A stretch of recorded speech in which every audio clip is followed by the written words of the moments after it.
Bata biglang nag-livestream at kumanta online.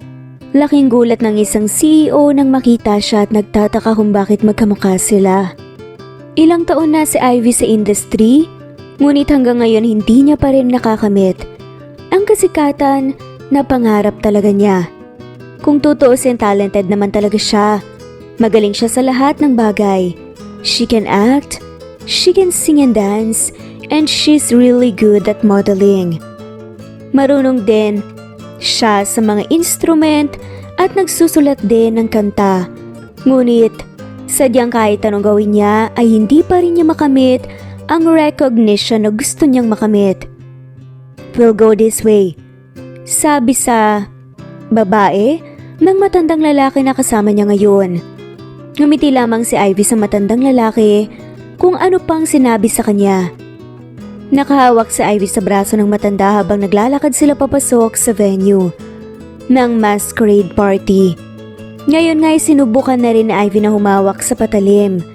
Sinunod niya ang payo sa kanya ng manager niya na gawin ang ginagawa ng ibang sikat na mga artista, ang pag-e-escort sa mga kilalang tao sa politika o sa business world. May isang kilalang businessman ang nagalok sa kanya para maging escort nito sa event na ito. Kung papayag siya ay bibigyan siya nito ng malaking brand offer. Bilang yon na lamang ang paraan na naiisip ng manager niya. Kinumbinsi siya ng manager at agency niya na tanggapin ang offer, kaya yon ang dahilan kung bakit narito siya ngayon. Ito ang unang beses na nag-escort ka, tama ba? Tanong kay Ivy ng matanda. Opo, sir. Nautal niyang sagot. No wonder, you were looking so nervous. I'm sorry po, sir. Sadyang hindi lang po talaga ako sanay sa ganito. It's okay. It's your first time. That's very understandable. I have the pleasure of being your first client. Hindi mawari ni Ivy ang tono ng boses ng matandang lalaki na ito.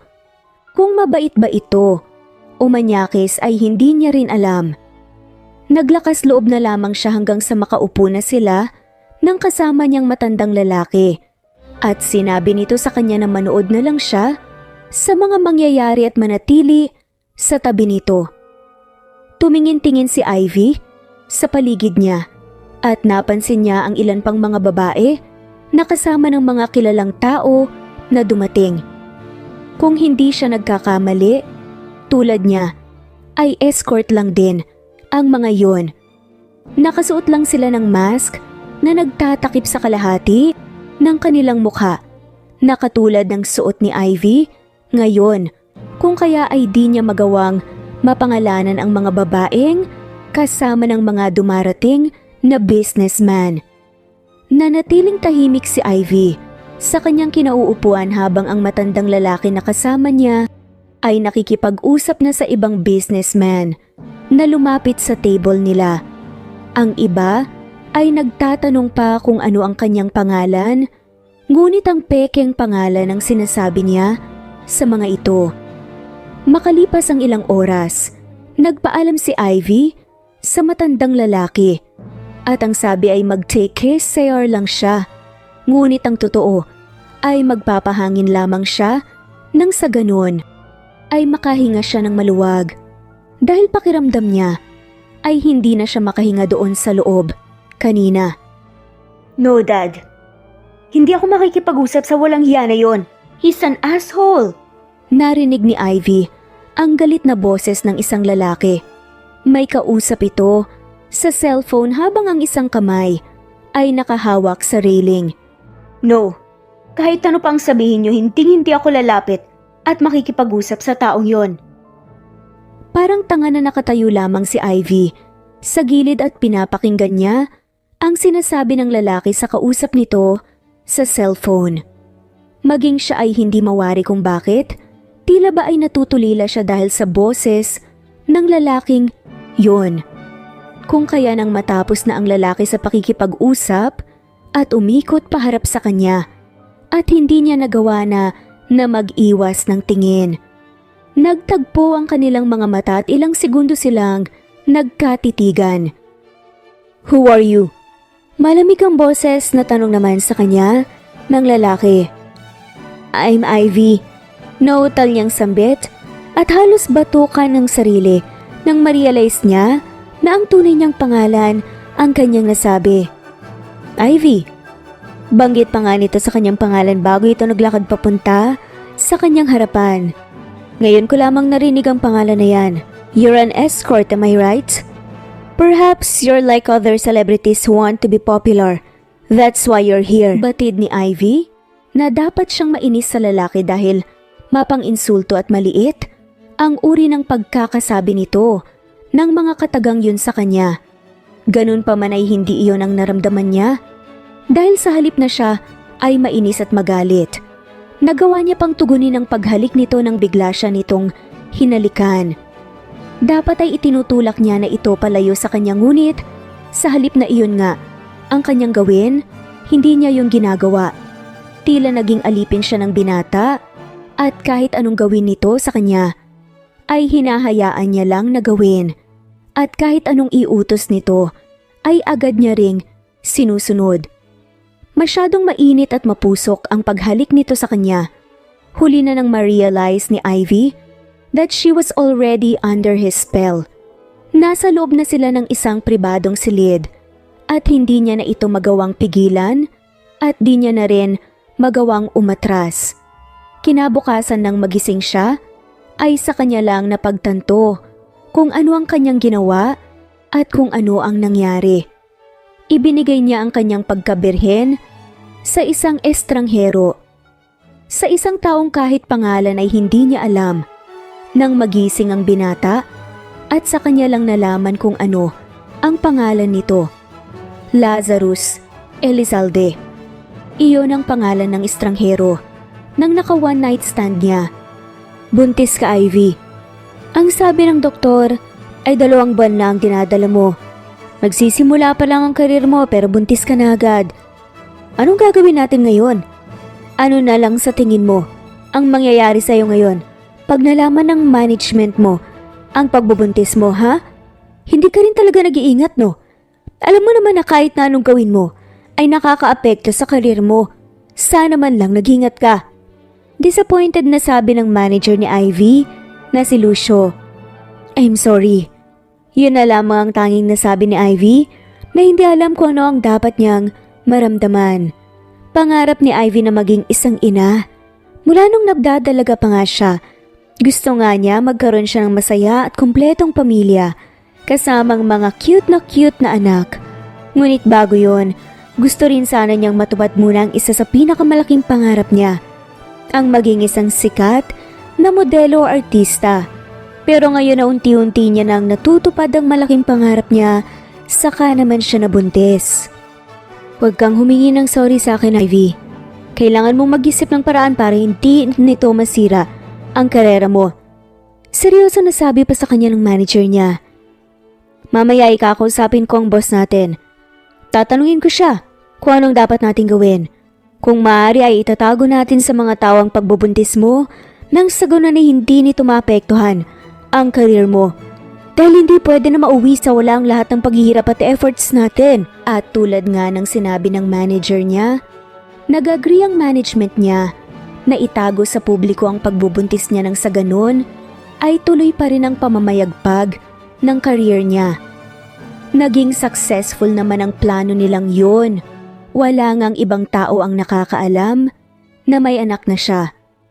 Noong nagbubuntis kasi si Ivy at nag-take siya ng break, ang dahilan ng management niya ay dahil sa health condition niya. Kahit pa ngayon na 5 taong gulang na ang anak niyang si Prim, hindi pa rin alam ng publiko na may anak na siya. May mga times na guilty din naman si Ivy dahil hindi niya mabigay sa anak niya ang kalayaan na deserve nito. Subalit sa tuwing iniisip niya, yun ay nire-remind niya na lang ang kanyang sarili na para rin sa future ng anak niya itong ginagawa niya. Para mabigyan niya ang kanyang anak ng maayos na buhay. Anak, hindi maganda ang pakiramdam ng mommy ngayon. Maglaro ka na lang muna, ha? Magpapahinga lang ako sa kwarto. Pagkausap nga ni Ivy sa anak na nanonood ng iPad nito. Sure, mommy! Sagot naman ni Prim, mukhang magiging maayos naman ang anak niya dahil sobrang busy ito sa iPad nito, kung kaya ay diretsyo na si Ivy sa kwarto niya para makapagpahinga. Pagod na pagod kasi siya dahil galing pa siya sa shooting. Hindi niya nilock ang pinto ng kwarto nang sa ganun ay makapasok ang anak niya kung may kailangan ito sa kanya. Lumipas ang isang oras at tuluyan na nga na nakaidlip si Ivy. Si Prim naman ay naiinip na dahil nalobat na ang iPad niya. Bumaba ang bata sa sofa na kinauupuan at pumasok sa loob ng kwarto ng mommy nito. Nang makita ni Prim ang cellphone ng mommy niya na nasa bedside table, ay napangiti ito. Kinuha ni Prim ang cellphone ng mommy niya at in-unlock gamit ang fingerprint. Nang successful nito na nabuksan ang cellphone, dali-dali itong lumabas at bumalik sa living room. Makapag-livestream din kaya? Gaya ng ginagawa ni mommy. Yun ang sabi ni Prim sa sarili bago binuksan ang Instagram ng mommy niya at nag-live nga talaga ito. Hello po sa inyo! My name is Prim. I am 5 years old and I like to read, dance, and sing. How are you all? Nagbasa ng samut-saring comments ng bata. Oh yes po, ginamit ko po yung phone ng mom ko. Who is my mom? My mom is Ivy Gonzalez. She's sick po right now mataas po ang fever niya at sabi po ng manager niya she can't work pa po. Mas lalong nagsalubong ang kilay ni Prim. Nang makabasa ng mga comments, naninigurado kung talagang anak nga ba siya ni Ivy. Of course po, I'm her daughter. Sabi ng bata, kung kaya mas lalo pang dumami ang viewers sa live. Who's my father? My father is Lazarus Elizalde po. Ano pong mga questions niyo? Bakit po walang public appearance ang mami ko kasama ang daddy ko? Hindi ko po alam kung ano pong sagot sa mga ganyan eh.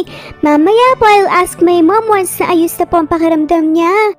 Nang mapagod nga ito, sa pagbabasa ng mga comments, nagpa siya na nga lamang itong kantahan ng love song ang mga nanunood sa kanya. Sinong batang yan, sir? Tanong ni Xavier sa boss na si Lazarus Elizalde. Sa sobrang seryoso habang pinapanood ang batang babaeng nagla-live. I don't know. Naka-live siya gamit ang account ni Ivy Gonzalez. At ang sabi niya ay ako ang kanyang ama.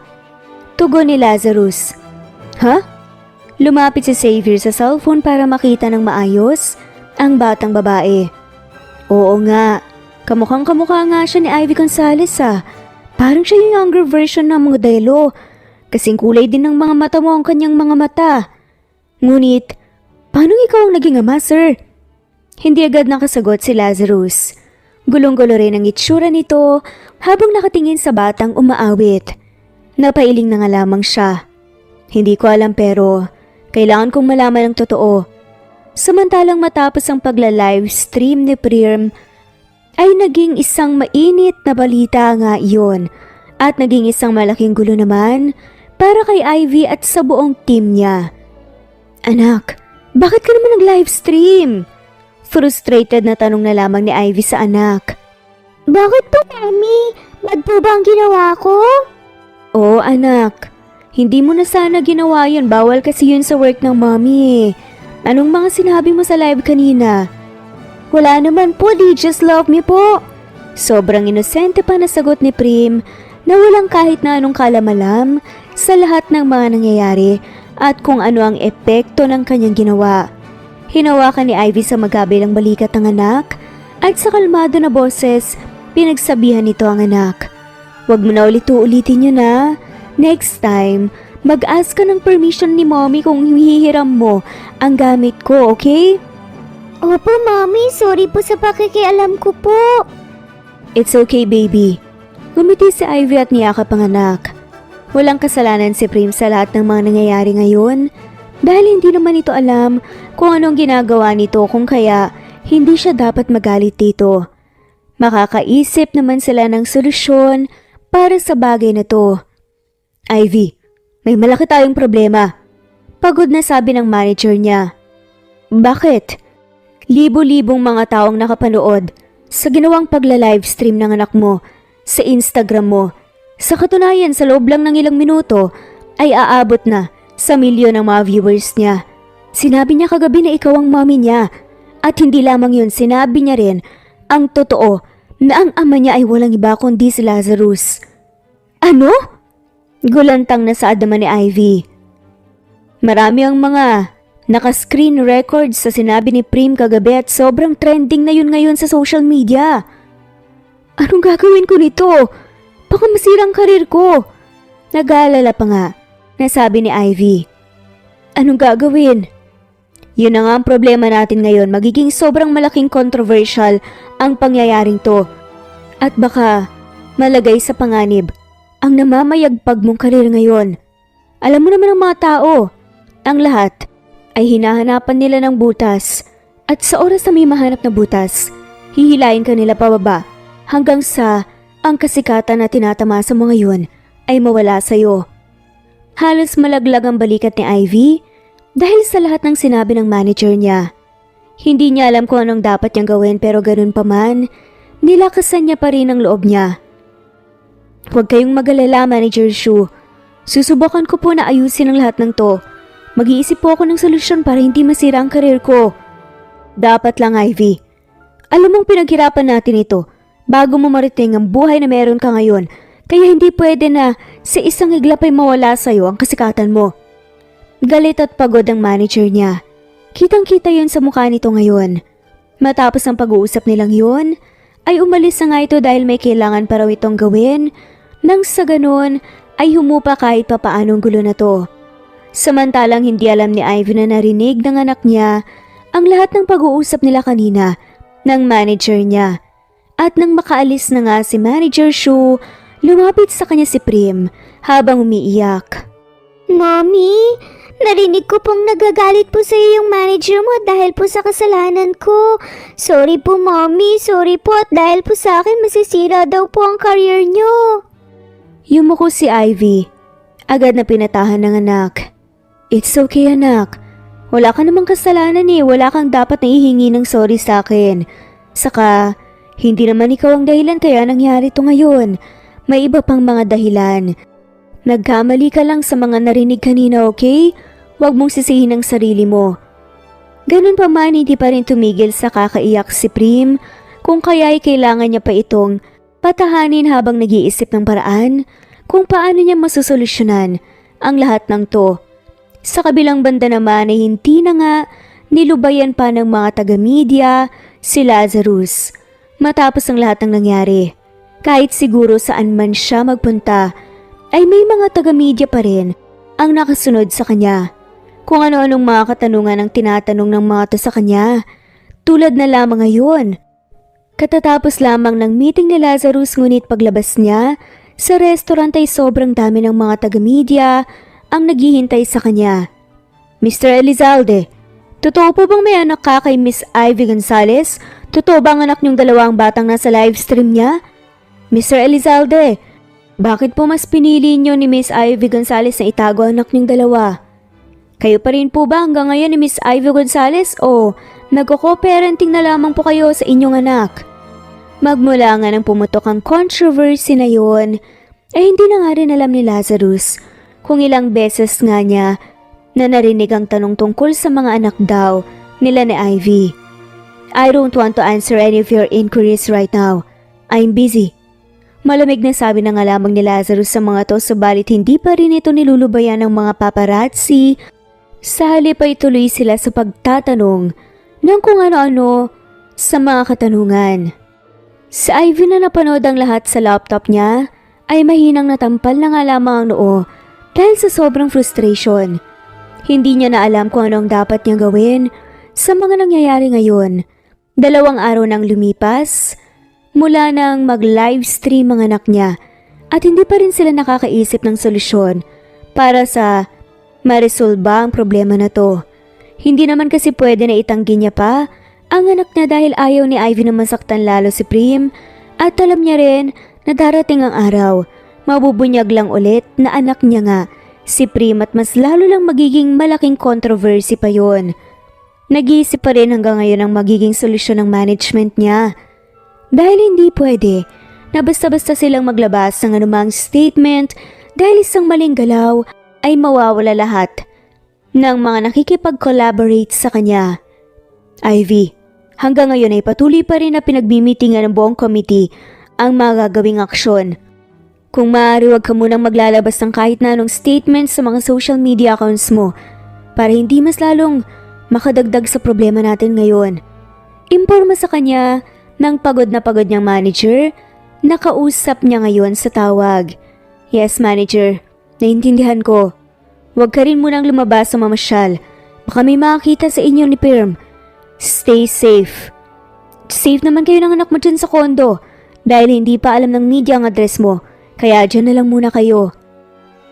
Magpahanggang ngayon, hindi pa rin siya pinapayagan ng management niya na lumabas ng kondo kasama ang kanyang anak nang sa ganun ay hindi nga siya dumugi ng mga tao at reporters habang hindi pa nagre-release ng statement ang management niya. Napakunot ang noon ni Ivy. Nang may sunod-sunod na nag-doorbell, inayos niya muna ang kumot ng natutulog na anak bago siya tumayo at lumabas sa kwarto ni Prim para pagbuksan ng pinto ang nasa labas. Lazarus? Gulat na sabi ni Ivy nang pagbukas niya sa pinto ay bumungad sa kanya ang isang taong di niya inasahan na makita. Malamig ang mga mata na nakatingin nito sa kanya ng diretsyo. Yes, ako nga. Anong ginagawa mo dito? We need to talk. Para saan? Sa totoo lang hindi inaasahan ni Ivy na makakaharap niya ngayon ang ama ng anak niya. Ngunit may ideya na siya kung ano ang gusto nitong pag-usapan kaya ito narito ngayon. Nagtataka rin siya kung paano nalaman ni Lazarus ang address ng kondo niya gayong walang ibang taong nakakaalam maliban sa management niya sa tutor ni Prim sa kanilang address. Tungkol sa anak mo, nakiniklaim na anak ko siya. At hindi nga siya nagkamali, yun nga ang dahilan kaya nandito ito ngayon. Tungkol doon, don't worry, nag-iisip na ang management ko ngayon ng solusyon para maalis na ang pangalan mo sa controversies na to. Nangunot ang noon ni Lazarus. Sinabi ko bang alisin niyo ang pangalan ko? Anong ibig mong sabihin? Ayaw mo ba na labas na ang pangalan mo sa controversies na to? Nagtataka pa na tanong nga nito. Let us in so we can talk. Saad pa nga ni Lazarus. Sandaling sinulya pa ni Ivy ang lalaking kasama ni Lazarus. Sino siya? Tanong niya kay Lazarus. He's my lawyer and my advisor. He can help us with this. Tumango si Ivy. Pasok kayo. Ang anak mo, nasan siya? Seryosong tanong naman ni Lazarus bago pumasok sa loob. Natutulog pa siya sa kwarto eh. Hindi niya tayo na maririnig dahil soundproof ang kwarto niya. Bago ni Ivy tuluyan na maisara ang pinto ay lumabas ang isang babae sa kakabukas lang na elevator at sumisigaw ito para pigilan siyang isara ang pintuan. Pati rin ba siya kasama mo? Nagtataka na tanong pa ni Ivy kay Lazarus. Nung nasa tapat na nga ng pinto ang babae, tumango naman si Lazarus. Yes, she's my cousin and secretary. She helps me solve all my problems. Ibinalik ni Ivy ang tingin sa babae na maghiliw naman ang umiti sa kanya. Hi, my name is Amber. Don't worry too much. I am an expert when it comes to this. Kailangan mo lang na maging honest sa mga tanong ko sa iyo mamaya para mas mapadali ang pagbigay natin ng solusyon sa problema niyo na ito. Nagpakilala rin siya sa babae at tinanggap ang pakikipagkamay nito. Pumasok ka. Nang makapasok na nga ang tatlo ay pinaupo niya sila sa mahabang sofa at saglit na umalis para ikuha sila ng juice. Pagbalik nga niya ay pinaupo na nga siya ng mga ito para simulan na ang kanilang pag-uusap. Si Amber ang unang nagsalita. Bago ang lahat, gusto ko munang itanong sa inyo kung ano nga bang totoo. Anak ba talaga ni Lazarus ang batang babae na nasa livestream mo? At anak mo ba talaga siya? Tumango-tango si Ivy. Oo, anak ko siya. Then who's her father? Si Lazarus ba? Sinulyapan niya si Lazarus na nakatingin na nga rin sa kanya at naghihintay ng sagot. Mariing lumunok si Ivy bago dahan-dahan na tumango. Yes. Napataas ang kilay ni Amber. Nabigla ito pero nakapagkuwani na pangiti rin. Paano nangyari yun? Paano kayo nagkaanak? Hindi agad siya nakasagot. Makikita sa mga mata niya ang pag-aalangan. Sa masquerade party 6 years ago, naging escort ako ng isa sa mga guests doon. Doon ko rin nakalala si Lazarus. Ang akala ni Ivy nandidiri sa kanyang mga kasama ni Lazarus dahil ginawa niya ang ganun klase ng trabaho noon. Pero sa halip, wala silang kahit na anong naging reaksyon. Tila ba una pa lang ay may ideya na nga sila na yun ang ginagawa niya noon. I see. I get it now. Sabi ni Amber na may kung anong sinulat sa notepad na kanina pa nito hawak. Pwede ba naming malaman kung ano ang dahilan at tinago mo ang anak mo sa publiko? Yun kasi ang utos ng management ko na gawin ko noon. Nung nalaman kong nagdadalang tao ako, yun pa lang ang simula ng unti-unti na nag-bloom ang karir ko kaya kailangan kong itago ang totoo. Nagsalita si Lazarus. Kung ganon, bakit pati sa akin ay kailangan mong itago ang tungkol sa anak natin, Ivy? Mariin na tanong nito. I'm sorry. Natakot kasi akong sabihin sa iyong totoo. Natakot ako sa iisipin mo na ang ina ng anak mo ay escort ng mga guests sa event na yon. Nahihiya pang sambit ni Ivy. I don't get it why you're scared gayong ako mismo ay alam ko sa sarili ko na wala akong kahit na anong isipin kung sakali man na sinabi mo sa akin ng totoo, una pa lang. Obviously, hindi nga siya hinuhusga nito ngayon. Walang bakas ng pandidiri o panghuhusga sa mga mata ni Lazarus na nakatingin sa kanya. Disappointment. Ang siyang emosyon na nakikita niya sa mga mata nito ngayon. I'm sorry. At yun na nga lang ang tanging niyang nasabi. Mamaya niyo na yun pag-usapan, Lazarus. Isipin na lang muna natin kung ano ang mga kailangan niyo gawin para ma-solve ng problemang to. Sabi ni Amber kung kaya ay bagyang kumalma si Lazarus. Gusto mo bang i-deny sa mga fans mo na anak mo ang batang nasa livestream? Gusto mo rin bang mag-file tayo ng kaso sa mga nag-screen record sa live ng anak mo at nagpo-post nito sa kanilang mga social media accounts? Seryoso na tanong nga sa kanya ni Gunner, ang lawyer ni Lazarus. Hindi. Ayokong i-deny si Prim. Anak ko siya. Masasaktan ang anak ko kung gagawin ko yon. Kailanman hindi sumagi sa isip ko na i-deny ang anak ko. Ayoko siyang masaktan. Ilang taon ko na siyang tinatago sa publiko, ayoko na mas lalo pa siyang masaktan. Tungkol naman sa pag-file ng case, sa mga nagpapakalat ng video at picture ng anak ko, nag-file na ng kaso ang management ko para sa kanila. Tumangutango si Gunner. Kung ganun ay tutulong na lang kami sa pagsampa ng kaso sa mga tao sa social media, especially sa mga may below the belts na sinasabi sa anak niyong minor de edad pa. Salamat. Sa ngayon, ang kaligtasan at kapakanan ng anak ko ang mahalaga para sa akin. Maraming salamat sa tulong niyo. Hindi naman napansin ni Ivy ang mga ngiti na sumupil sa labi ni Lazarus dahil ang atensyon niya ay nasa kausap niya. Tinignan pa ni Amber ang pinsan at napailing na nga lamang din sa kanapangiti nang makita ang pagngiti nito. Hindi man aminin ni Lazarus pero halata naman na masaya ito sa mga sinabi ni Ivy. Siguro dahil yun nga talaga ang gustong-gusto na marinig ni Lazarus. Kung wala kang balak na i-deny ang mga nangyari, isa sa mga naiisip kong paraan para manatili ang karir mo ngayon ay ang magsabi ka ng totoo sa media tungkol sa anak niyo ni Lazarus. Then add spice to it. Sabi ni Gunner na parehong ikinakunot ng noon nilang tatlo. What do you mean, Gunner? Tanong ni Lazarus. Sobrang simple lang naman ang planong naisip kong paniwalain niyo ang mga tao na mag-ex kayo noon at nag-co-parent na lang kayo sa anak niyo ngayon. In that way, hindi mag-iisip ng kung ano-ano ang fans ni Miss Ivy kung sasabihin natin na fleeing or kaya one-night stand lang ang dahilan. Kaya nabuo ang anak niyo ngayon. I don't like that idea. Hindi man lamang binigyan ng oras para pag-isipan man lang ang suggestion na yon ni Gunner at yun na nga ang sinabi ni Lazarus agad. Mahinang natawa si Gunner. I knew it. Sinubukan ko lang kung ayos lang sa'yo. Ano pang naiisip mo? Tanong ulit ni Lazarus. Pretend. Napakunot noo si Lazarus. Pretend what? Magpanggap kayo na mahal niyo ang isa't isa. Either boyfriends, fiancés, or even husband and wife. Bahala kayo kung anong gusto nyong role.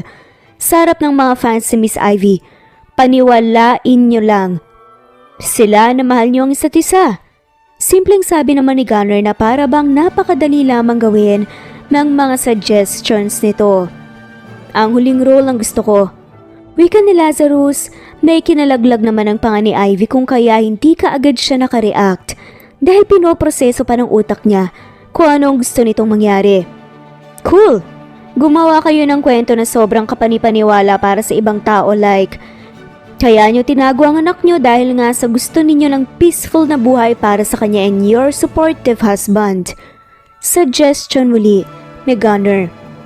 What about the marriage contract or anything to prove na mag-asawa nga kami ni Ivy?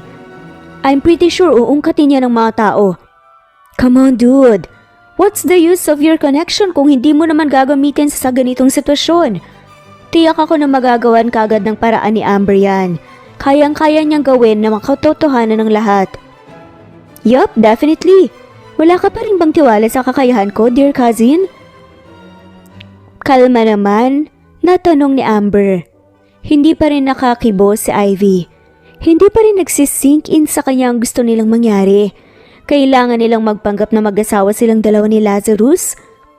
Ayos na ba sa'yo ang plano na yon, Ivy? Baling naman natanong sa kanya ni Lazarus. Makalipas ang ilang sandali, tumango na nga lamang si Ivy. Ayos lang sa akin ang ganun, subalit magkakaroon din ng problema kung yan ang gagawin natin dahil may pinirmahan akong contract sa management ko ni hindi ako pwedeng magkaroon ng relasyon sa kahit na kanino habang under contract pa nila ako. It's not as if they can't bend their own rules. Natatawang sabi pa ni Amber. Alam mo Miss Ivy, ikaw ang alas ng management mo. You're not just a highest paid model, actress at singer ka rin. Alas ka nila at pera ang kailangan nila mula sa iyo at sa talent mo. Hindi ka nila basta-basta ilalet go. Lahat naman ng mga kumpanya ay habol ang pera kaya kahit na ano man ang maging desisyon mo, tiyak akong susundin nila. Huwag ka lamang mawala sa kanila. Matalinong saad naman ni Amber habang natatawa pa. Tamang sinabi ni Amber. Kaagad din na sinagutan ni Gunner ang sinabi nito. Isa pa, suggestion lang naman ang sinabi ko kanina. Kung may maisip pang solusyon ng management mo, then we'll consider that basta kailangan na ma-involve kami sa usapan bago sila maglabas ng kahit na anong statements dahil involved si Lazarus dito. Hindi na nga kailangan pag-isipan ng matagal ni Ivy ang tungkol sa bagay na yun. Dahil lang nasa isip niya lang ngayon, ay ang kapakanan ng anak niya. Isa pa mukhang mapagkakatiwala ang tao naman ng ama, ng anak niya at maging ang team nito considering na isa rin si Lazarus sa mga pinakamaimpluwensyang tao ngayon. Daddy? Kakalabas lamang ng kwarto ng bagong gising na si Prim. Nilingon nga kagad ni Lazarus ang anak at nang makita nito na nakatayo si Prim sa pinto ay tumayo ito at mabilis na lumapit sa anak. Hey princess! Lumuluhang lumapit naman si Prim sa ama nito. Bakit ngayon ka lang po pumunta dito, Dad? Masyado po ba marami ang work mo sa abroad? Yun kasi ang palusot na sinabi ni Ivy sa anak nang minsang nagtanong ito sa kanya tungkol sa ama nito. Yes baby. I'm sorry, maraming work si Daddy kaya hindi kita nakasama. Pagaman may pagtataka pero sinagot pa rin ni Lazarus ang anak bago ito binuhat.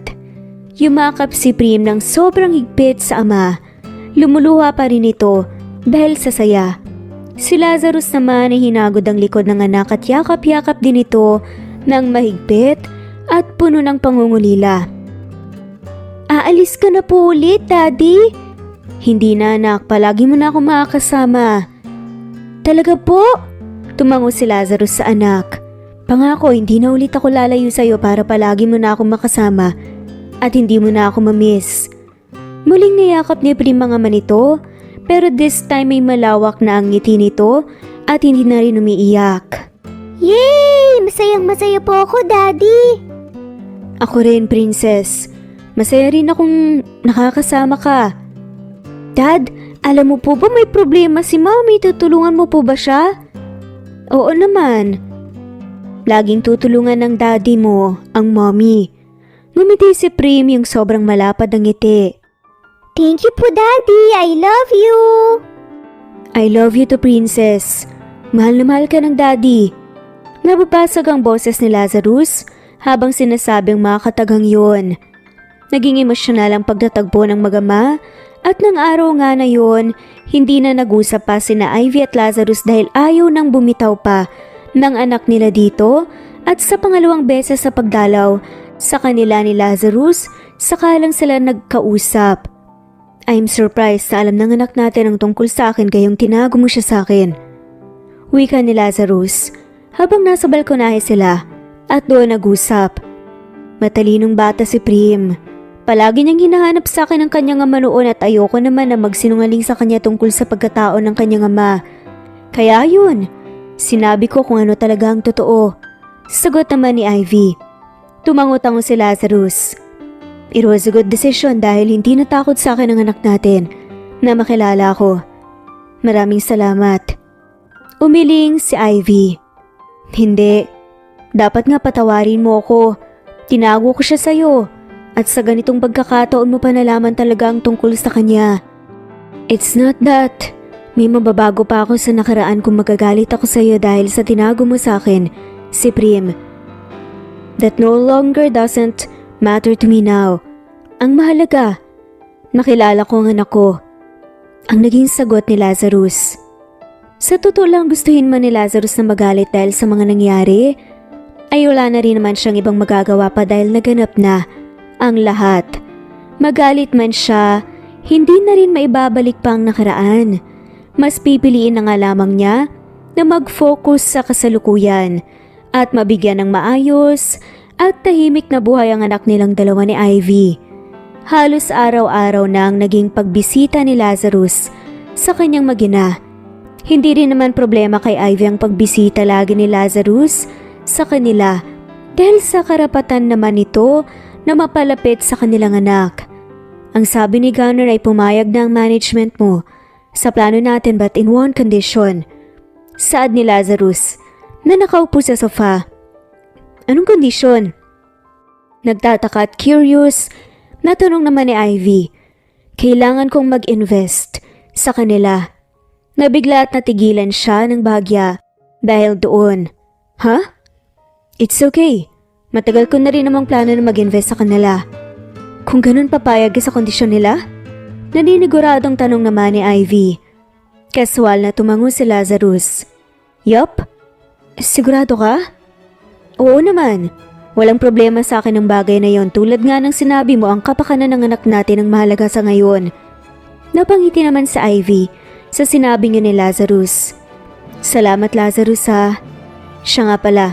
Pinapasabi ni Amber na bukas ay may ipapadala siyang marriage contract sa iyo at kailangan may ipapadala din siyang letter mamaya na kailangan mong i-post sa social media mo. Muli siyang nagpasalamat kay Lazarus. Tipid lamang na napatango ang sinagot nito sa kanya bago nakipaglaro sa anak nila. Makalipas ang ilang oras na pakikipaglaro sa kanilang anak ay nagpaalam na ito sa kanya dahil kailangan pa raw nitong umattend ng online meeting. Ingat ka po sa pag-uwi, Daddy. I love you. Ang magiliw na paalam naman ni Prim sa ama. Kayo rin ng mommy mo. Take care. I'll see you again tomorrow. I love you so much, my princess. Saad nga nito bago hinalikan ng noon ng anak na napahagik-gik pa. Bakit? Nautal na tanong ni Ivy nang mapansin na tila natigilan si Lazarus. Humarap sa kanya si Lazarus. Namilog ang mga mata ni Ivy nang bigla na nga lamang nitong kabigi ng bewang niya at inilapit nito ang mukha sa kanya. Act natural. There's paparazzi. Bulong nito na sapat lang para silang dalawa lang ang makarinig. Hindi na siya pumalag pa. Nangilapat nito ang labi sa kanyang noo. Bye. Balambing pang paalam sa kanya ni Lazarus bago bumaling sa kanilang anak na nakatingin din sa kanila. Yumuko si Lazarus para halikan din ang noo ng anak. Bye baby. See you tomorrow. Nagbabay nga rin ito. It's part of the show. Yun ang sabi ng boses sa isip ni Ivy. Pinagmamasdan nila ang anak niya na maglakad paalis sa Lazarus. Bago ito pumasok sa elevator at lumingon pa ito, sa kanila ay kumaway tinaas din ni Prim ang isang kamay para kumaway sa ama. Kaya ganun din ang ginawa ni Ivy. At kahit pa hanggang sa nakapasok na nga sila ni Prim sa loob ng kanilang kondo, hindi pa rin kumakalma ang sobrang mabilis na tibok ng puso ni Ivy na tila wala na yatang balak na kumalma. At tulad nga ng sinabi ni Lazarus, mabilis na nagawa ng paraan ni Amber ang tungkol sa marriage contract nila ni Lazarus.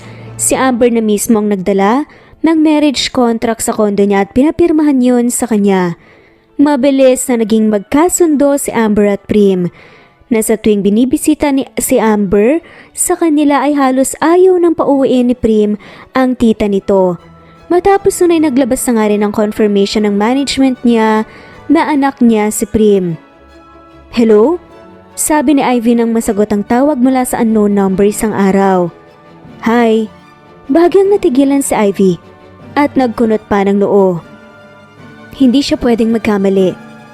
Kilalang kilala niya ang nagmamay-ari ng malalim at makapanindig na balahibo sa boses na yon. "Lazarus?" "Yes, it's me." Sagot pa nito. "Paano mo nalaman ang number ko?"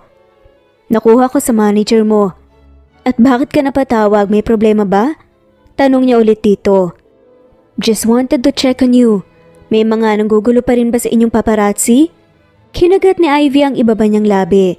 Hindi niya mawari kung saan nanggaling ang pagbilis ng tibok ng puso niya. "Wala naman." Sagot pa niya. "Good. Nagpadala nga pala ako ng mga magbabantay sa inyo dyan kanina. Pwede na kayong lumabas ng kondo kung gusto niyong lumabas bukas. Babantayan nila kayo." "May mga hinire kang bodyguard?" Gulat niyang tanong. Hindi makapaniwala. "Yes. I think it's necessary lalo pat marami ang may gustong lumapit sa inyo na paparazzi. Baka matakot ang anak natin." "Thank you." Sambit pa niya. "No worries. Natutulog na ba si Prim?" "Yes, maaga pa kasing darating ang tutor niya bukas." "I see. What about you? Bakit hindi ka pa natutulog?" Tila masuyo pang tanong ni Lazarus. Heto na naman ang biglang pagbilis ng tibok ng puso ni Ivy. Nagtatanong lang naman ito ng simpleng bagay ngunit agad na nagwala ang tibok ng puso niya. "Hindi pa. Nagche-check pa ako ng emails ko ngayon. I'll sleep after this. Ikaw, hindi ka pa ba magpapahinga?" Tanong niya rin pabalik. "Hindi pa. May tinatapos pa akong reports. Maybe I will not get sleep tonight. By the way, bukas, I'll make an public appearance para umattend sa isang event. I'm sure may mga darating na taga-media doon. Sasagutin ko ang mga questions nila bukas. But if you don't want me to, I can ask my bodyguards para mapigilan sila na lumapit sa akin or kay Amber." Imporma pa nga ni Lazarus. "Ayos lang. Darating naman talaga tayo ron na ikaw naman ang tatanungin ng mga tao tungkol sa relasyon natin." Kuno. Ilang segundo bago muling nagsalita si Lazarus. "Actually, I've been thinking about this. Gusto mo bang sumama kayo ni Prim sa akin bukas?" "Ha?" Nabigla niyang saad. "Family event ang pupuntahan ko tomorrow. Wedding anniversary ng grandparents ko. I think maganda rin na exposure yun for us para mas lalong maging believable ang kasal natin." Sa pagkakalam ni Ivy ay dating beauty queen ng lola ni Lazarus, kaya expected na maraming mga media ang darating bukas. Pero hindi ba mabibigla ang magulang mo pati grandparents mo kung bigla na lang kaming darating ng anak natin? Tanong niyang nag-aalangan. Of course not. Alam na nila ang tungkol kay Prim. In fact, excited na nga rin ang magulang ko at lolo at lola ko na makilala siya. Kayong dalawa ng anak natin. Really? Sinabi mo na ba sa kanila ang tungkol sa amin? Nabasa raw nila ang mga balita kaya nalaman nila kaagad. Kaya wala kang dapat ipag-alala kung sumama kayo sa akin bukas. My parents are nice. Ganon din ang grandparents ko, I'm sure. Magugustuhan nila kayo ng anak natin. Pagbibigay assurance pa nga ni Lazarus. Mga anong oras bukas? Darating kasi ang tutor ni Prim pero I will clear my schedule tomorrow para makasama kami sa'yo. Maybe 5 in the afternoon? Susunduin ko na lang kayo bukas. Tumango si Ivy. Okay, sige. Magpahinga ka na, good night. Kinugat nga ni Ivy ang ibabang labi niya para pigilan ang pagsupil ng ngiti. Good night. Nakangiti pa nga siya nang ibaba niya ang tawag at nang mahuli niya ang sarili ng umingiti, natampal na lamang niya ang kanyang muka at pinagalitan ang sarili. Hindi na maganda ang epekto sa kanya ng lahat ng mga pangyayari ngayon. Napapangiti siya mag-isa. Maaga pa lang ay may dumating na nga sa kondo nila. Natauhan ni Lazarus dala ang damit na isusuot nila para sa anniversary party. Saktong alas 5 ay dumating na nga si Lazarus para sunduin sila ni Perm. Alas 6 pa nga naman daw ang start ng party pero mas mainam kung maaga silang darating dahil sa gustong-gusto raw ng mga magulang ni Lazarus na makabonding ang kanilang apo. You look beautiful. Papuri sa kanya ni Lazarus nang makita siya sa kanyang suot na body-fitted gown na bagay talaga sa kanya. Thank you. Nagiinit ang pisngi at nauutal pa nga niyang sagot. You look very handsome as well. Totoo naman na sobrang gwapo nito sa suot na suit ngayon. Talo pa nga ni Lazarus ang mga models na kakikilala ni Ivy. Kung siguro lang hindi naging businessman si Lazarus tiyak, si Ivy na pinagpipilyahan nga nito ng agency ngayon. Ako po daddy, maganda rin po ba ako? Tanong naman ang kanilang anak at nagpa-cute pa nga ito sa ama. Mahinang tumawa si Lazarus bago binuhat ang kanilang anak. Oo naman, sobrang maganda ka ngayon. Ang prinsesa ko ang pinakamaganda sa buong mundo. Si Mami po, Dad. Siya rin po ba ang pinakamagandang babae sa buong mundo? Dalawa po ba kami, Daddy? Nagkatinginan silang dalawa ni Lazarus dahil sa tanong ng kanilang anak. Ngumiti at tumango si Lazarus sa kanilang anak. Yes, baby, kayong dalawa ng mommy mo ang pinakamaganda sa buong mundo. Yay! Thank you po, Daddy. Ikaw din po ang pinakapogi sa buong mundo. Sa loob ng sasakyan, papunta sa venue ay walang tigil sa kakadaldal sa ama tungkol sa mga ginawa nito kanina habang hinihintay ang pagdating ng ama nito. Sa venue expected na nila na sobrang daming medyang nakaabang sa labas. Paglabas ni Lazarus ay pinagbuksan sila nito ng pinto at agad silang kinuyog ng mga taga-media nang makitang kasama sila ni Lazarus. Please keep distance. Hindi pa sanay ang anak namin sa maraming tao at sunod-sunod na pag-flash ng inyong mga kamera. Baka matakot siya. Mahinahon na pakiusap nga ni Lazarus sa mga ito. Nakayakap lang naman si Prim sa leg ng ama pero hindi naman ito natatakot. Sa halip, nakangiti pa nga ito sa media na para bang baliwala lamang dito na kinukuyog sila ng mga tao. Sobrang cute. Samantalang ang isang kamay naman ni Lazarus ay nasa bewang niya at pinapanatili siyang malapit sa katawan nito. Pagpasok nilang tatlo sa loob ay magiliw na sinalubong sila ng pamilya ni Lazarus sa sobrang mabait pa nga at welcoming na paraan. Tanggap na tanggap sila. Sobrang ganda naman itong apo ko. Masayang papuri pa nga ni Mrs. Elizalde na buhat-buhat si Prim. Tignan mo nga naman manang-mana ka na sa mommy mo para kayong pinagbiyak na bunga. Ang mga mata mo parehong-pareho sa daddy mo. Para siyang manika, ano? Hindi ako makapaniwala na may apo na ako sa tuhod at sobrang ganda pa.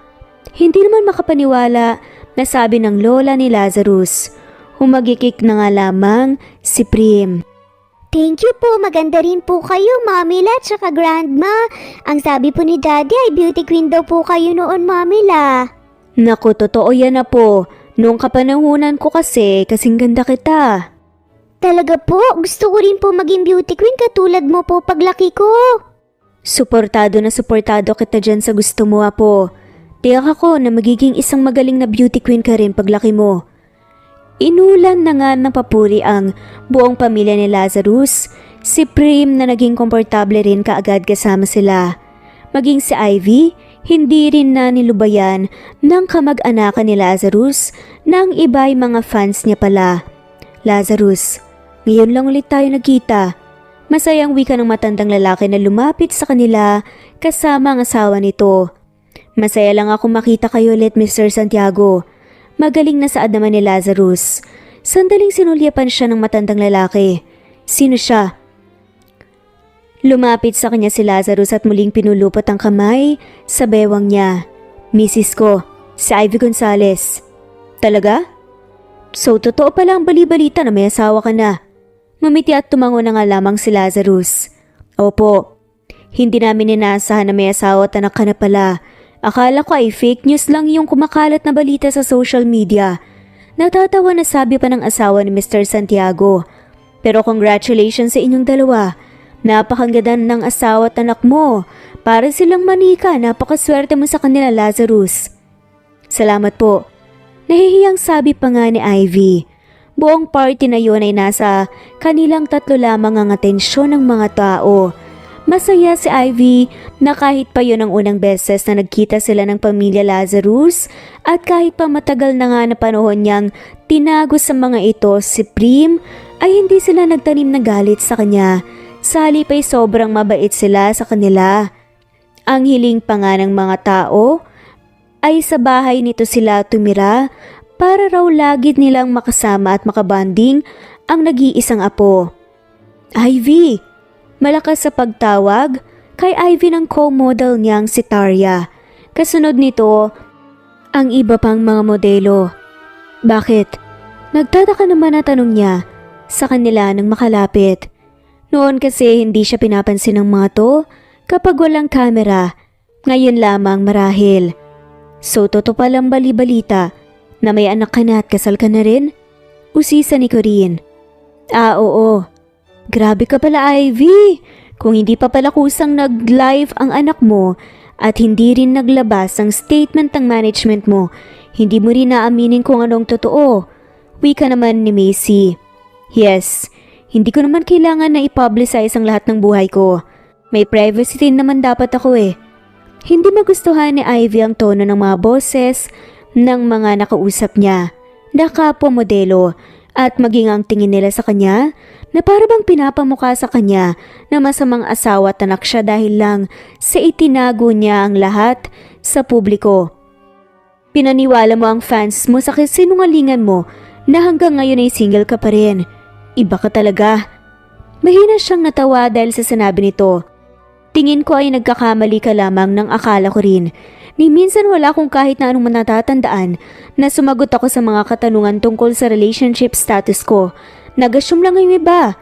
Besides, my supporters are very nice. Natanggap at sinuportahan pa rin nila ako even after the truth was revealed. I see no problem with that. Nainis si Ivy dahil sa kabila ng pagtanggap ng lahat ng meron pa rin gustong manira at pagmukaing masamang tao siya. Worst, ang mga nakatrabaho niya pa talaga sa industriya ang gustong manghila sa kanya. Pababa. Miss Ivy! Pagtawag sa kanya ng isa sa mga staffs. Nasa labas po ang asawa niyo, kasama po niya ang anak niyo. Ha? Nagtataka na tinignan naman ni Ivy ang oras sa cellphone at namilog ang kanyang mga mata nang napagtanto kung anong oras na. May family dinner pala sila kasama ang magulang ni Lazarus.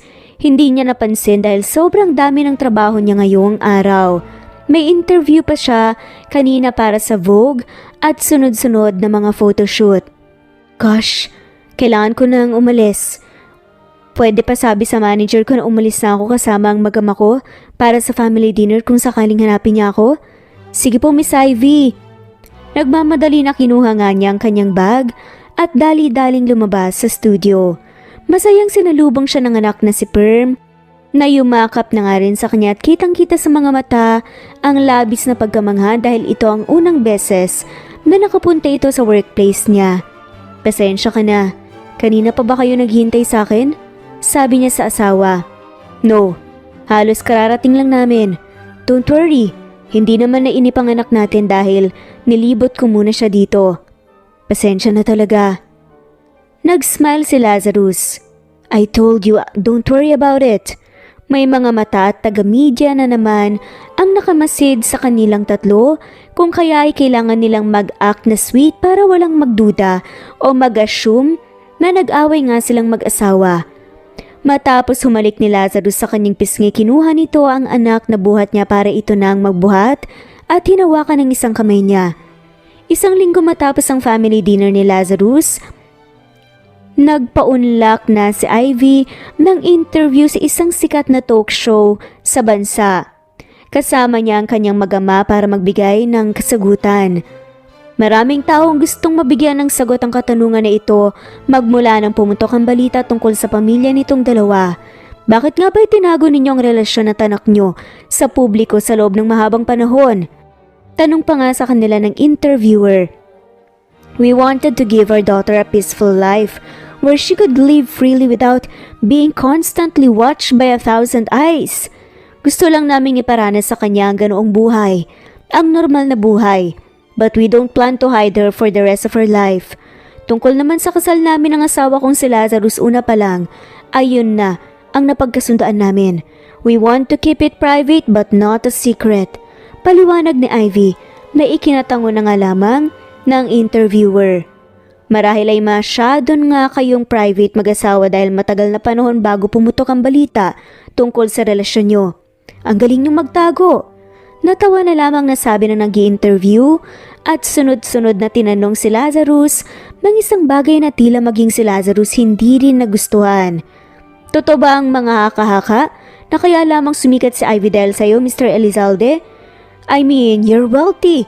Makapangyarihan ang pamilya nyo. That's not true. Maagap na sagot naman ni Lazarus. My wife is talented and deserves the spot where she is right now.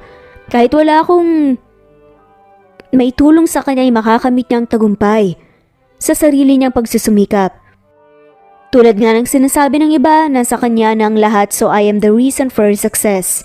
Marahil isa ako sa mga naging inspirasyon niya, subalit nakamit niya kung ano ang meron siya ngayon because of her hard work. Marami pang mga katanungan sa kanila, ang interviewer, at sa tuwing walang habas ang pagtatanong ng kung ano-anong mga walang kwentang bagay, ang bakla ay kailangan niya pang pakalmahin si Lazarus upang sa ganun, hindi ito sumabog doon sa sobrang inis. Matapos ang interview, nakatulog si Prima habang buhat ng ama dahil pagod na pagod din ito. Marami rin kasi silang mga ginawa ngayong araw. Nakakaawa tuloy ang kanilang anak. Ano na ang plano mo, dear cousin? Tanong pa nga ni Amber. Habang nakaupo, sa harapan ni Lazarus na abala sa trabaho.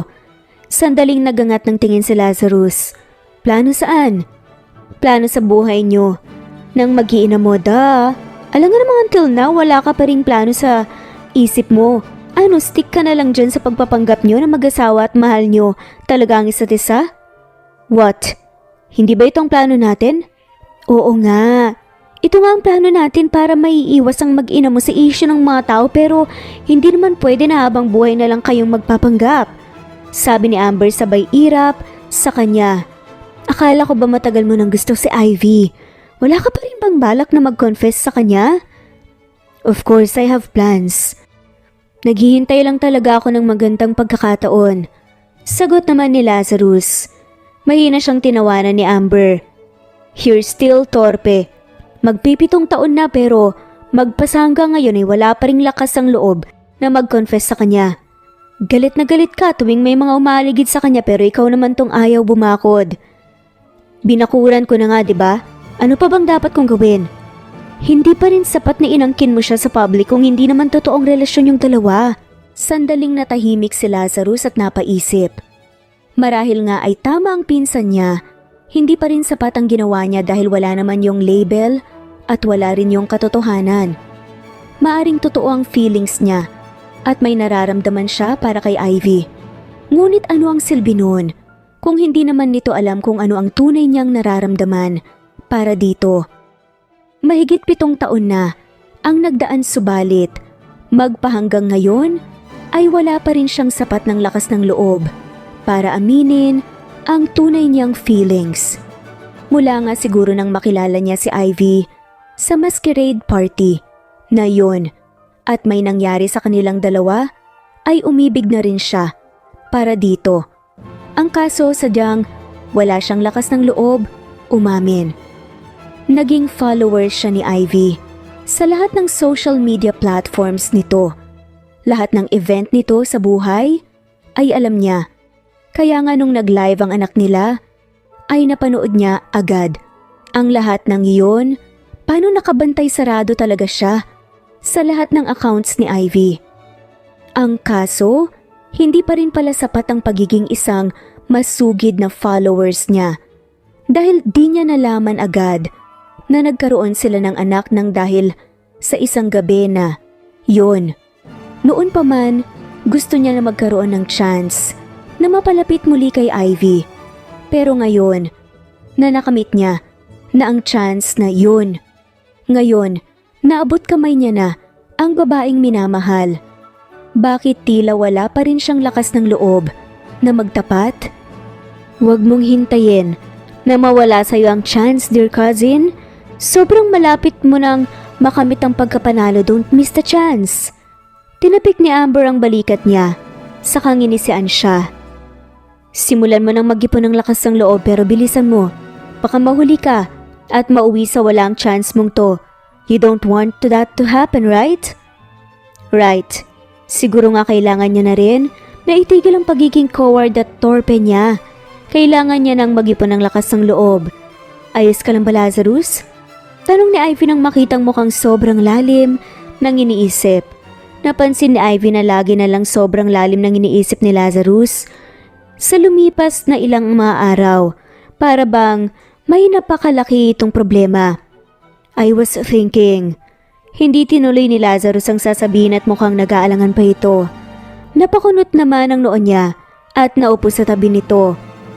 Malalim na nagbuntong hininga si Lazarus bago seryosong tumingin sa kanya.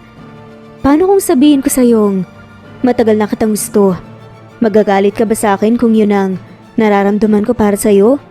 Natulala si Ivy sa lalaki nang ilang sandali at hindi niya magawa na makapag-react kaagad. Well, about that. Ayos lang sa akin. Wala namang problema yon. Ayos lang sa'yo? Hindi ka magagalit dahil gusto kita?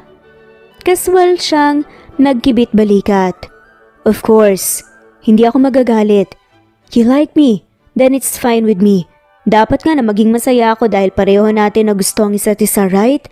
Si Ivy naman ang natigilan sa sinabi niya noon. What do you mean? We both like each other. Ibig sabihin ba noon ay gusto mo rin ako? Yes. Casual niyang sagot habang tumango-tango. Ilang linggo, actually almost isang buwan ko rin pinag-isipan kung ano ang dahilan at laging mabilis ang tibok ng puso ko sa tuwing malapit ka. Then I realized maybe because I like you. Since when? Hindi ko alam kung kailan nagsimula. What about you? Kailan mo pa ako gusto? Sobrang casual na ng usapan nila ngayon na para bang hindi sila nagkakaaminan ng feelings sa isa't isa. Ako? Almost 7 years ago. Saad naman ni Lazarus. 7 years? Ganun katagal? Tumango na nga lamang si Lazarus na para bang natatawa na rin sa sarili. Yup, ganun katagal. It was since that night I've met you at the masquerade party. Mag-6 na taong gulang na ang anak natin ngayon, kaya ganun na rin kita katagal na gusto. Napakurap-kurap sa Ivy kay Lazarus dahil sa pagkabigla. Kapag kuwan ay mahina nga siya na natawa. Hindi niya lubos sa kalain na ganun na pala siya nito katagal na nagustuhan. Hindi niya man lamang nahalata yun nung unang beses na nagkita ulit silang dalawa nang bigla na nga lamang itong sumulpot sa tapat ng pinto ng kondo niya. Ganun mo na ako katagal na nagustuhan?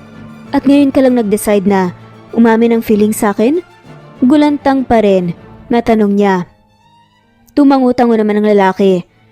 Yes, I mean you're famous. Marami ang mga humahanga sa'yo. Kaya sa tingin ko noon ay hindi mo ulit ako mapapansin. Tapat nitong sinabi kaya lalo lang siya na natawa. I can't believe you're for real. Sa tingin mo, sino ang hindi makakapansin sa isang tulad mo? You're handsome, wealthy at powerful. Baka nga, pinagpipilahan ka na ng ibang mga babae ngayon eh. Marahil ay walang ideya sa Ivy kung anong klase ng tao ito na halos ito na nga siguro ang pinapangarap ng lahat ng babae dahil maliban na nga sa sobrang yaman nito ay napakagwapo pa. So anong plano mo ngayon? Maniligaw ka ba sa akin? Napatanong muli si Ivy. Well, yes. If you allow me. Ngumiti si Ivy. Cool. Ayos lang naman sa akin kung liligawan mo ko. I mean, mas prefer ko yan kesa alukin mo agad ako ng maging girlfriend mo. Kapag kuha na inilahad niya ang isang kamay sa harapan nito para makipagkamay. So deal? Ngumiti nga si Lazarus at tinanggap ang pakikipagkamay niya. Deal. Yun na marahil ang pinakakaswal nilang usapan. Tinupad naman ni Lazarus ang sinabi nito. Niligawan nga niya si Ivy. Halos araw-araw na bumibisita sa kondo nila at hatid sundo rin siya nito sa kanyang trabaho. Ilang buwan din itong nanligaw sa kanya bago niya hinintay at binigay dito ang matamis niyang oo at naging maayos din ang relasyon nilang dalawa. Full support naman sa kanila ang buong pamilya ni Lazarus at ganun din ang pamilya ni Ivy na kahit na nasa malayo, support pa din talaga sila. Ang bigyan ng chance, ang pag-ibig nila sa isa't isa, ang isa sa pinakamagandang nagawa nila dahil hindi lamang silang dalawa ang naging masaya, kundi maging ang anak nila at ang kasiyahan ni Prim lamang ang mahalaga para sa kanilang dalawa. Susunduin mo na ba ang anak natin, love? Malambing na tanong ngayon ni Ivy sa kanya ngayong boyfriend na nga si Lazarus matapos siya nitong ihatid sa tapat ng pinto ng studio kung saan ang photoshoot niya ngayong araw. Hindi na homeschooled ang kanilang anak dahil gusto nila na maranasan ito kung paano ang pumasok sa eskwela at magkaroon ng mga kaibigan at maging normal na bata. At si Lazarus nga ang madalas na magsundo sa kanilang anak. Yes, maghihintay na lang ako sa school niya at dadaan ulit kami mamaya dito para sabay-sabay na tayong umuwi. Tugon ni Lazarus. Alright, bye, I love you. Bago siya tumingkayad at ginawa rin ito ng mabilis na halik sa labi. Ngumiti si Lazarus at yumuko nga para halikan din siya sa labi. I love you too. See you later. Hinintay nga niya muna na makalayo si Lazarus bago siya pumasok sa loob ng studio at agad na nag-init ang pisngi nang mapagtanto na kanina pa sila tinitignan ng ilang staffs doon. Tamis naman nun, sana all! Tudyo pa ng isang staff sa kanya kaya mahina rin siyang natawa. Ang alam pa rin ng lahat ngayon ay mag-asawa na sila ni Lazarus at hindi lang basta boyfriend at girlfriend. Syempre hindi rin naman nila pwedeng aminin sa lahat na wala pa talaga silang label nung ikinasal sila kahit totoo naman ang marriage contract nilang dalawa ni Lazarus. Ganun pa man alam ni Ivy na darating rin sila sa point na yon. Muli silang ikakasal ni Lazarus at kapag nangyari yon, alam nila sa kanilang mga sarili na ang isa't isang tinitibok ng kanilang puso. Ma'am, nasa labas na po ang mag-ama mo. Imporma kay Ivy ng isang staff nang saktong katatapos lang ng last photoshoot niya para sa Gucci. Okay, thank you. Tugon niya at masaya nang lumabas kung saan sinalubong siya ng kanyang mag-ama. At yun na marahil ang pinakamasayang feeling para kay Ivy, ang makitang naghihintay nga sa kanya ang kanyang mag-ama pagtapos niya sa kanyang trabaho at sabay-sabay silang umuwi habang nagkukwentuhan kung anong nangyari sa kanilang araw. At katulad nga ng sabi ni Ivy, hindi naglaon nag-propose na rin sa wakas si Lazarus sa kanya at muli silang ikinasal. Pero this time, dahil nasa mahal nila ang isa't isa at alam nila ang totoo. Nakontento na nga sila ngayon sa buhay at wagas na pag-ibig ang mas mahalaga sa kahit anumang bagay sa mundo. At dito na nga po nagtatapos ang kwentong pagmamahalan ni na Ivy at Lazarus. Maraming salamat po sa lahat. I-comment lamang po kung gusto niyo pong magpa-shoutout at shoutout po sa mga sumusunod.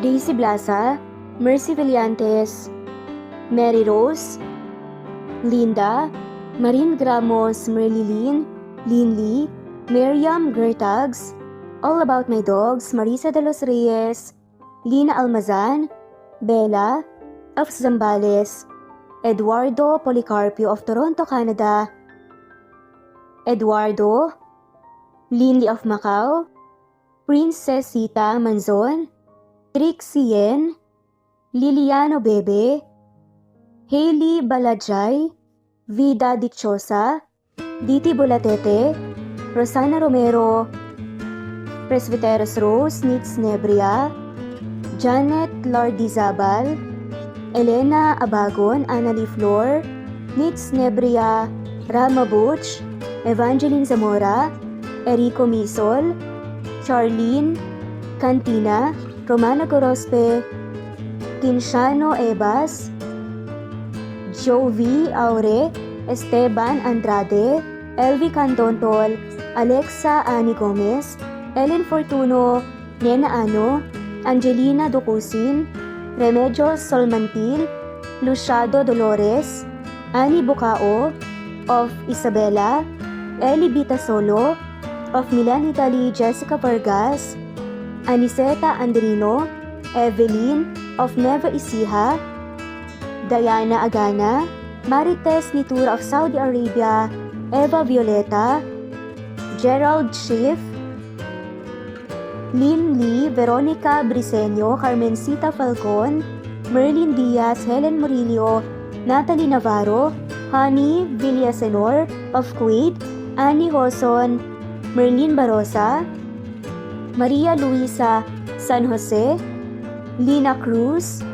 Teresita Schmid, Eda Minguez, Connie Valmoria Escapades, Sara Bartonico, Nelani Juan, Precious Mago, Milo Gonzalez, Ana Victoria, Merlin Baroza, Rosemary Corpus, Rosemary Vasquez, Merlin, Lisa Nesbet Tanaban, Iler Carub, Flor Cabrera, Jeyo Cadtet, Shane Santiago, Nino Regidor, Elira Ramirez, Mary Rose Carillo Jesusa, Enday Samante, Enday Lebra, Yolanda Tejida, Honey Villasenor, Tessie, Marichan, Ann Mariano, Wilma Guzman, Gabrielio, Yu, Maria Rica Natividad, Nelani Juan, Anita Hernando, Teresita Arevalo, Raquel Magno, Carmencita Falcon, Flordet, Nat Green Fax, Luz Templo Nuevo, Teresita Schmid, Flor Cabrera, Virginia Salazar, Luz Templo Nuevo, Leia, Madeline Tagle, Wilma Villafuerte, Isaac Ablon, Menchita de Belen, Federico, Mercy Edrusolo, Fe, Adam Samachas, Quinshano Ebas, Eli Ramirez, Elizabeth Gilas, Aren Ruhi, Julius, Edna Romero, Charlie, Angelina Samia, Emma Gadiano, Rosemary Vasquez, Lisa, Estelita Mahia, Elvi Candontot, Razon Danke of University of Eastern Philippines University, Teresita, Neil Bacolor, Evangeline Zamora, Charlie Jane Clemente, Susan Upaga, Susan Rodrigo, Julia Hernandez, Helen Murillo, Edarlina Fahil, Rosie, Juliet Caday, Kuya Atok, Betty Loslong, Sten, Susana, Tessie, Rumbawa, Lovina Galang, Aida Jurado, Emily Kinlog, Mirna Hamero, Liz Berito, Gabrielio, Juan Spotify, Imelda Fortes of Colamba City, Larry Malapaya, Dengs, Remy's Live Official, Ellie Evangelist Anderson, Choi, Ree, Jasmine Baya, Jerowina Aquino, Emeguba, Marilyn Babula, Shane Villarmino, Beth Sardina, Gabriel, Nino Regidor, Mel Abrogar, Rosemary Vasquez at shoutout na rin po sa lahat ng mga walang sawang sumusubaybay. Maraming salamat po. Veronica Briseño, Violeta Murillo, Tansita, Teresa Bulie, Christine Flores, Nesbeth Anaban, Flor Salvalion, Kuwait, Raquel Labay, Kuya Atok, Lani Pardillo, Eva Violeta, Presbyteros Rose, Imre Calado, Teresita, Pres Cavilla Havana, Precious, Lilian Novebe, Eli Evangelista Andersen, Marziel Arcelias, Rosemary Ganas, Rose Martinito, Dean Liege, Alexa Gomez, Jomira Bueno, Amy Fenovas, Emma, Lali, Emralino, Tortillas Gaming, Mateo Estrera,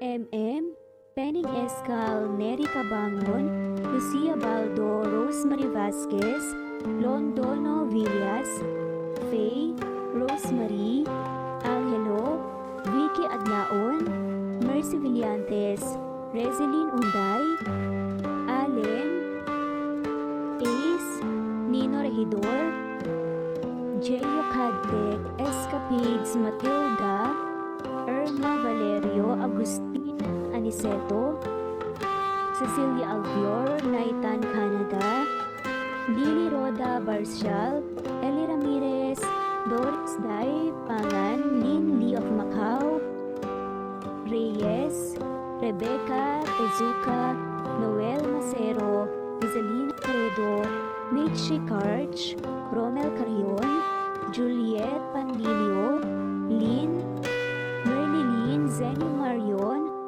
Lenoni Anya Lucas from Bacolod City, Merlina Aparata, Annalyn Nantes, Flordet, Lorena Utod, Faye, Anita Fernando, Lochan Rodriguez, at shoutout sa lahat ng mga walang sawang sumusubaybay. Maraming salamat po.